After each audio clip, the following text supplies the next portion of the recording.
bienvenue sur LipDeep. Aujourd'hui, nous allons traiter la question de savoir comment tu peux être meilleur que 99% des personnes. Oui, cela est possible et cela est statistiquement prouvé. Parce qu'aujourd'hui, selon les statistiques, on se rend compte qu'il y a par exemple 1% de personnes qui réussissent réellement dans la vie. 3% de personnes qui détiennent la grande partie des richesses qui existent. Donc, il faut que tu saches comment est-ce que tu peux faire partie de ces 1% qui réussit réellement et pas faire partie des 99% qui est dans ce rythme de dodo, boulot, métro et sortir de la roue de rat et commencer réellement à réaliser tes rêves et vivre des expériences que tu as toujours voulu vivre. Cela n'est pas difficile. Contrairement à ce que tu as déjà entendu, ce que tu sais, cette phrase que je m'apprête à te dire n'est pas un cliché. Si tu veux être meilleur que 99% des personnes, tu dois faire ce que 99% des personnes ne font pas. Et c'est ce que je m'apprête à partager avec toi. Ces différentes choses sont prouvées dans la psychologie et la neuroscience. Il faut comprendre que lorsque tu veux être différent, lorsque tu veux être meilleur que 99% des personnes, tu dois rester focalisé sur le processus et non pas sur les résultats, combien même le résultat est important. Parce que rester focalisé sur le processus, c'est rester focalisé sur les tâches quotidiennes et non pas sur la grandeur du projet. Quelquefois, s'il t'arrive à ne pas finir ce que tu commences, à ne pas atteindre tes objectifs, à ne pas réaliser ce que tu veux, à ne pas arriver là où tu veux, c'est parce que tu regardes le projet au lieu de regarder les tâches qui permettent à ce que ce projet-là se réalise. C'est ce que veut dire aimer le processus et non pas forcément le résultat. Être focalisé sur le processus et non pas sur les résultats, combien même les résultats est important. Alors nous parlons de sujet comment être meilleur que 99% des personnes. Mais avant de traiter les sujets d'aujourd'hui, si tu n'es pas encore abonné, je t'invite à t'abonner, active la cloche de notification pour recevoir nos vidéos en temps réel. À la fin de cette vidéo, si ça fait du sens pour toi, tout ce que tu vas entendre, je t'invite également à partager cette vidéo avec quelqu'un, de laisser un pouce bleu. Ça va permettre à ce que la chaîne soit davantage connue et que YouTube puisse davantage partager notre contenu avec un plus grand nombre de personnes. Et ça va nous faire du bien, ça va permettre à ce que la chaîne puisse croître davantage. Pour finir, dans la description, tu trouveras un e-book que j'ai écrit pour toi. Cet e-book parle des 10 blocages émotionnels qui t'empêchent de prospérer. La prospérité, elle est émotionnelle et tu vas les découvrir dans cet e-book, ainsi que 10 blocages qui empêchent la majeure partie des personnes de prospérer. Partons pour le sujet d'aujourd'hui. La première chose que tu dois faire pour être différent, pour être meilleur que 99% des personnes, c'est de miser sur ton contrôle émotionnel. Plus que jamais, il est temps que tu apprennes à te contrôler émotionnellement, à gérer tes émotions. Certainement, si tu me suis déjà, tu as déjà entendu cela plusieurs fois, qu'on a fait une étude et on s'est rendu compte que en ce qui concerne la réussite et les succès, ce n'est pas le quotient intellectuel qui intervient d'abord, mais c'est le quotient émotionnel. Ce ne sont pas des personnes les plus intelligentes qui réussissent le mieux, mais ce sont des personnes qui ont un plus grand contrôle émotionnel. Parce que, par exemple, lorsque tu veux entreprendre, lorsque tu veux entamer un nouveau projet, la première difficulté que tu vas rencontrer, tu pourras abandonner. Pourquoi? Parce que tu n'as pas su gérer tes émotions. Mais lorsque tu sais faire la gestion de tes émotions, malgré les difficultés, malgré les blocages que tu rencontres, tu sauras toujours aller de l'avant, tout simplement parce que tu mets l'accent sur le quotient émotionnel et non pas sur le quotient intellectuel. Donc, apprends à gérer tes émotions. Et pour le faire, tu as besoin de prendre le temps d'observer tes émotions chaque jour. Ne fuis pas tes émotions, ne les banalise pas, ne cherche pas à les mettre de côté, ne cherche pas à les éviter, mais bien au contraire, accueille tes émotions, apprends à connaître tes émotions, apprends à les entendre, à savoir qu'est-ce que tes émotions te disent. Cela est très important. Donc la première chose qui va faire en sorte que tu sois meilleur que 99% de personnes, c'est d'apprendre à gérer tes émotions. Les émotions interviennent à 80% dans la réussite et le quotient intellectuel n'intervient qu'à 20% dans la réussite. La deuxième chose qui va faire en sorte que tu sois meilleur que 99% des personnes, c'est de changer l'environnement. Selon les dernières études, au niveau de la neuroscience surtout, on s'est rendu compte que l'environnement affecte le cerveau et les cerveaux conditionnent les comportements. Donc l'environnement conditionne les cerveaux et les cerveaux conditionnent le comportement. Alors si l'environnement conditionne le comportement, lorsque tu veux avoir un comportement nouveau, il faudra que tu changes d'environnement. Il se pourrait qu'actuellement, tu veux arrêter de fumer, tu veux arrêter de boire, tu veux arrêter avec la pornographie, avec la masturbation, mais tu n'y parviens pas, non pas parce que c'est difficile, mais simplement parce que tu es dans un milieu où la plupart des personnes font ces choses-là. Alors si tu veux éviter, si tu veux changer ce type de comportement, il est important que tu changes d'abord l'environnement. Contrairement à ce qu'on pensait avant, le changement d'un comportement n'est pas lié d'abord à la volonté, mais à l'environnement. Donc change ton environnement, change ainsi donc ton comportement. Et lorsque ton comportement change, tes habitudes changent. Et lorsque tes habitudes changent, tes résultats changent. Et donc ta vie change et tu deviens meilleur que 99% des personnes.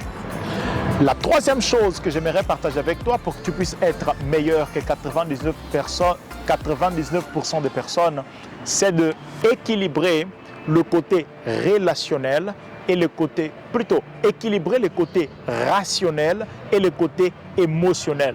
Il y a des personnes, certes, dans une journée, dans un mois, dans une année, il y a des moments où le côté émotionnel est plus élevé et d'autres moments encore où le côté rationnel est plus élevé. Mais d'une manière générale, tu dois toujours équilibrer le côté émotionnel et le côté rationnel. Dans ton cerveau, il existe trois zones, le cortex, la zone limbique et la zone reptilienne. Le cortex, c'est le côté rationnel. La zone limbique, c'est le côté émotionnel. Et ton cortex préfrontal reste la plupart du temps en communication avec la zone limbique. Mais tu peux couper cela. Comment est-ce que tu coupes cela? Lorsque tu vis dans le stress, lorsque tu accueilles des activités qui augmentent le stress. Donc, à force quand tu manies le stress et que, par exemple, tu fais des activités, des diverses activités, lorsque tu visites de nouveaux endroits, lorsque tu fais le sport, lorsque tu fais ce qui te passionne, lorsque tu lis des livres, toutes ces activités ensemble vont faire en sorte que tu équilibres, que tu établisses un équilibre entre le côté émotionnel et le côté rationnel. La quatrième chose que j'aimerais partager avec toi pour que tu puisses être meilleur que 99% des personnes, c'est de veiller sur ton sommeil. Veille sur ton sommeil. Aujourd'hui, les jeunes dorment à minuit ou ils dorment à 2 heures du matin pour se lever à 6 heures, ou sinon ils dorment très tard, se lèvent très tôt, ou d'autres encore qui dorment très tard et se lèvent également très tard. Mais ce que tu ne sais pas, c'est que le cerveau a besoin du sommeil pour réfléchir et le corps également a besoin du sommeil parce que le sommeil est comme fait en sorte que le moteur du corps, entre guillemets, d'une manière figurée, je le dis ici, fait en sorte que le moteur du corps se repose afin qu'il redémarre à ton réveil et que le corps puisse réellement fonctionner. Si tu as des problèmes avec la productivité, il se pourrait que cela soit lié à ton sommeil, que tu ne dormes pas assez. Alors prends le temps de dormir assez.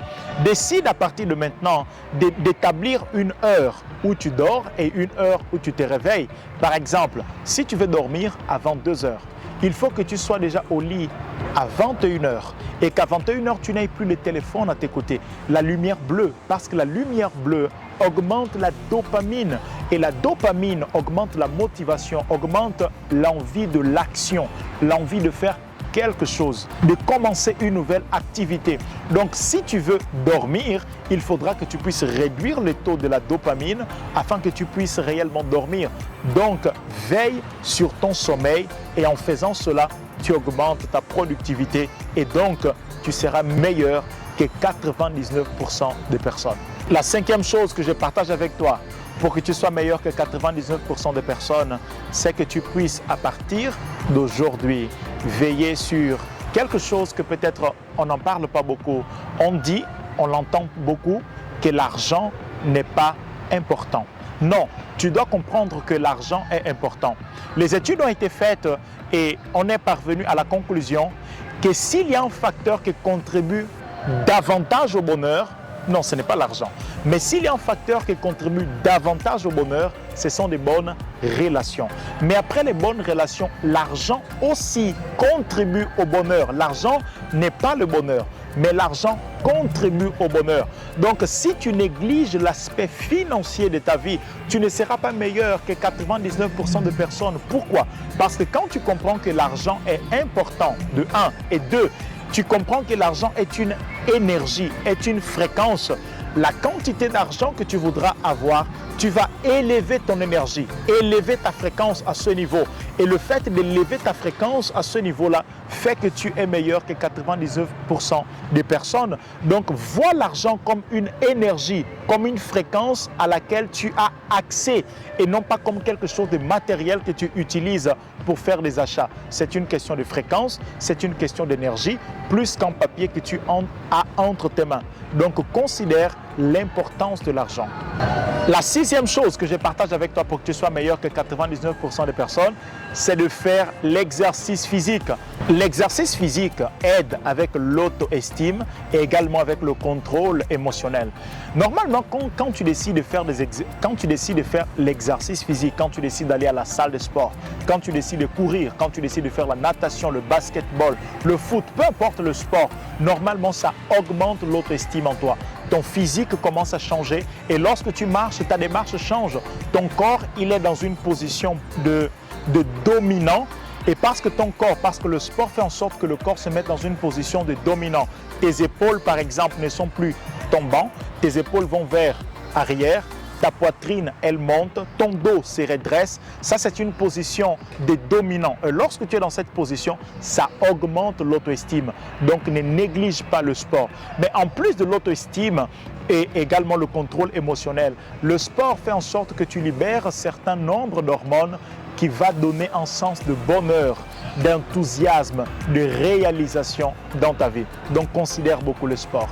La 7e et dernière chose que je partage avec toi pour que tu puisses être meilleur que 99% des personnes, c'est que tu commences à considérer la dopamine et la sérotonine.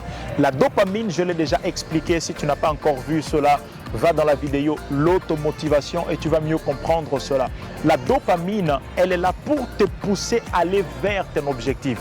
La dopamine n'est pas quand tu obtiens le résultat que tu cherches, mais la dopamine est là pour te pousser vers. Quand tu obtiens, la dopamine, elle chute. C'est pour cela que j'ai donné cet exemple lorsque j'ai fait cette vidéo. Quand tu vois une pizza, par exemple, sur une photo, quand tu vois la pizza, tu as envie de cette pizza, mais lorsque tu la commandes, qu'elle arrive chez toi, tu n'as plus autant envie qu'avant. Pourquoi? Parce que tu viens d'obtenir la chose et la dopamine, elle diminue. Donc, pourquoi je dis de considérer la dopamine et la sérotonine? La sérotonine est cette hormone qui se libère par la gratitude. C'est lorsque tu es reconnaissant de ce que tu as obtenu. Donc, la dopamine, utilise-la pour la journée. Quand je dis journée, c'est une manière figurée de parler. Journée peut être réellement la journée, mais peut être également toute ta semaine. Mais il faut qu'à un moment donné, tu utilises la sérotonine, autrement dit, que tu sois reconnaissant pour ce que tu as déjà obtenu et que tu ne sois pas simplement dans cette vie de courir pour obtenir, courir pour obtenir. Tu as obtenu, tu passes à autre chose, tu as obtenu, tu passes à autre chose, tu as obtenu, tu passes à autre chose. Non, mais qu'à un moment donné, après avoir obtenu ce que tu as tant cherché, tu puisses t'asseoir et dire merci, je suis reconnaissant pour la famille que j'ai, je suis reconnaissant pour la personne que je suis aujourd'hui, je suis reconnaissant pour le travail que j'ai, je suis reconnaissant pour la compétence que j'ai aujourd'hui, je suis reconnaissant pour les services, pour les produits que mon entreprise peut offrir aujourd'hui selon les conditions et les moyens que j'ai aujourd'hui. Donc tu dois être reconnaissant, ça libère la sérotonine. Voici les différents comportements que tu dois appliquer à partir d'aujourd'hui, si tu veux être différent, si tu veux être meilleur que 99% des personnes. Cela est possible pour celui qui pratique cela tous les jours, mais cela est difficile pour celui qui a simplement entendu. Si tu veux que tout ce que tu as entendu devienne facile pour toi, alors commence à pratiquer cela de maintenant. C'est tout pour aujourd'hui. Comme je te l'ai dit au début, si la vidéo fait du sens pour toi, partage-la avec quelqu'un, laisse un pouce bleu. Si tu n'es pas encore abonné, je t'invite également à t'abonner. N'oublie pas, aujourd'hui, c'est la meilleure journée pour que tu puisses faire la différence, pour que tu puisses marquer ta génération. Tu n'es pas là pour être un de plus, tu es là pour faire un plus. Alors, fais un plus dans ta génération, cause l'impact dans ta génération. Bye.